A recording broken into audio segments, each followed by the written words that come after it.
दिवस मना रहे हैं, लेकिन यह आजादी हमें उपहार में नहीं मिली है। इसके लिए एक लंबी यात्रा करनी पड़ी है, आजादी की यात्रा। इस यात्रा में हजारों लाखों लोगों ने अपनी जान की कुर्बानी दी।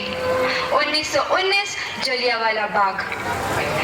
आज हमारी बैसाखी का दिन है, लेकिन पूरा पंजाब बैसाखी नहीं मनाएगा। हम सब बैसाखी नहीं मनाएंगे।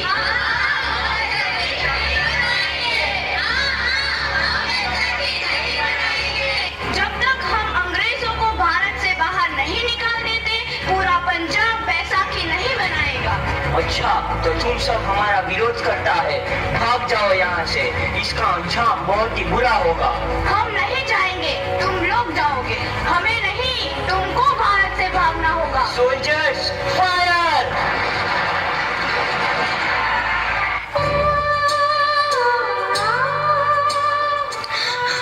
ये जमीन हमारी, ये धरती हमारी, ये खेत हमारे। अभी थोड़ी देर पहले हमारी ये फसलें लहरा रही थी, पर इन अंग्रेजों ने हमारी फसलें बर्बाद कर दी। इन अंग्रेजों ने एक ही झटके में इन सब फसलों को काट दिया। अंग्रेजों, तुम्हारे इस अत्याचार से हम डरेंगे नहीं। इस अत्याचार का बदला लेकर रहेंगे। हम आजादी लेकर रहेंगे। जलियांवाला बाग हर हिंदुस्तानी की आंख नम कर गया। इस कांड में कितने मासूमों की आहुति चढ़ गई। इतनी हैवानियत से इंसानियत कत्ल कर दी गई। लाला लाजपत राय, भगत सिंह, राजगुरु, सुखदेव सरीखे क्रांतिकारियों ने भारत की इस जमीन से विदेशी दरिंदों को निकाल फेंकने के मंसूबे मजबूत कर लिए। 8 अप्रैल 1929 लाला लाजपत राय के नेतृत्व में साइमन कमीशन के खिलाफ एक भारी जुलूस निकाला गया।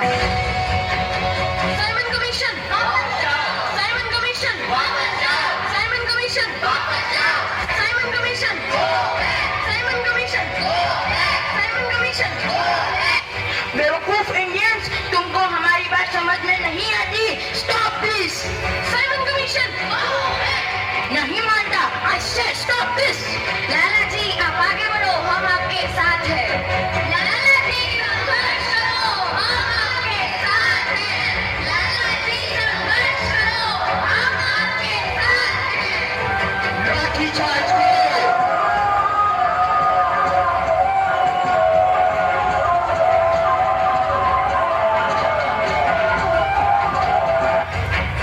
लाला जी को तो बहुत गहरी चोट लगी है, उनका सर फट गया है।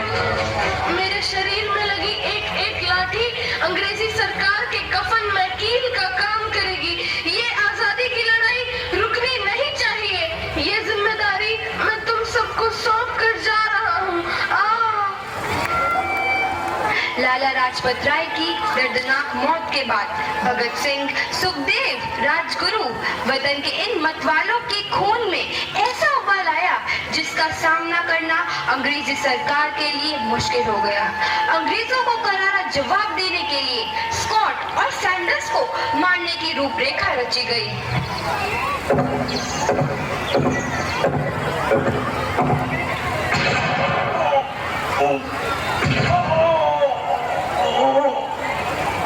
सैंडर्स मारा गया।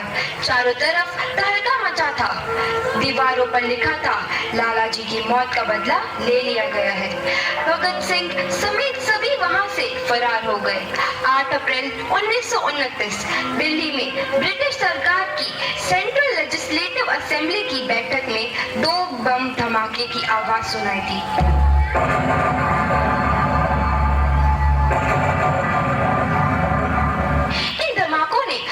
हुकूमत को हिलाकर रख दिया। इस घटना को अंजाम देने वाले भगत सिंह, राजगुरु और सुखदेव ने अपने आप को अंग्रेजों के हवाले कर दिया। 1930 को अदालत ने अपना फैसला सुनाया। मुलजिम भगत सिंह, मुलजिम राजगुरु, मुलजिम सुखदेव को दफा 121 और दफा 302 के तहत ये अदालत तीनों को मुजरिम करार देती है और इस गुस्ताखी के लिए ये अदालत इन तीनों को सजाए मौत की सजा सुनाती है। सरफरोशी की तमन्ना अब हमारे दिल में है, देखना है जोर कितना बाजुए कातिल में है।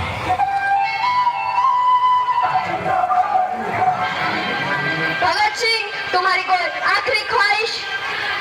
हमारे हाथ खोल दिए जाए। हम तीनों दोस्त एक दूसरे से गले मिलना चाहते हैं। उनके हाथ खोल दिए जाए।